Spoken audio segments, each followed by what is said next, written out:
We want our hostages back, and they better be back before I assume office.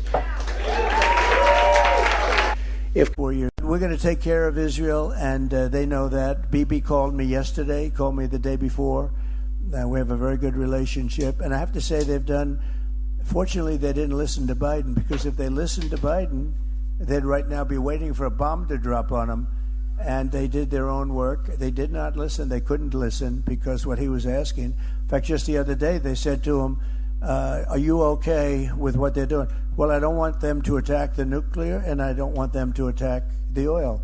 I said, really? That's sort of the opposite.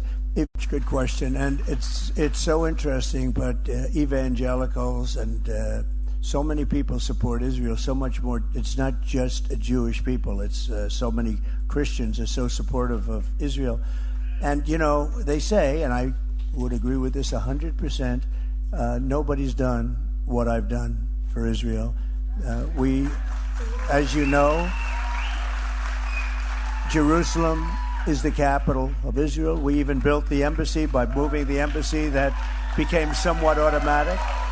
Golan Heights gave them jurisdiction, and we gave Golan Heights, which was a big thing. We did the Abraham Accords, which was a very, very big thing. They were trying to get it for 72 years or something, and I got it for them. We've done a lot, and the single biggest thing I did was, you want to know, is get out of the Iran nuclear deal. The Iran nuclear deal was a disaster. What do you think about Iran? Would you hit Iran? And he goes, as long as they don't hit the nuclear stuff. That's the thing you want to hit, right? I said, I think he's got that one wrong. Isn't that what you're supposed to hit? I mean, it's the biggest risk we have. We have to be totally prepared. We have to be absolutely prepared. But when they asked him that question, the answer should have been, hit the nuclear first and worry about the rest later. And that's what they should. If they're going to do it, to achieve their extraordinary potential.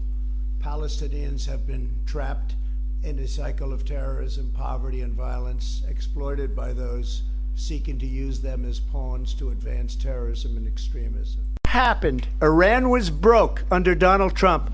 Now Iran has $300 billion because they took off all the sanctions that I had. Iran had no money for Hamas or Hezbollah or any of the 28 different spheres of terror, and they are spheres of terror, horrible terror. They had no money. It was a big story, and you know it. You covered it very well, actually. They had no money for terror. They were broke. Now they're a rich nation, and now what they're doing is they're spreading that money around. Look at what's happening with the Houthis and Yemen. Look at what's going on in the Middle East. This would have never happened. I will get that settled and fast, and I'll get the war. Save Israel, right? Save Israel. And when I support Israel's right to win its war on terror, they have to have a right to win the war.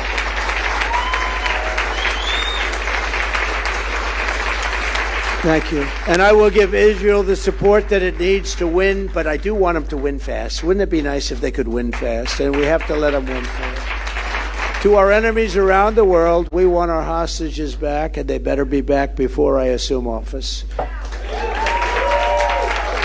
If Kamala Harris and Tim Walz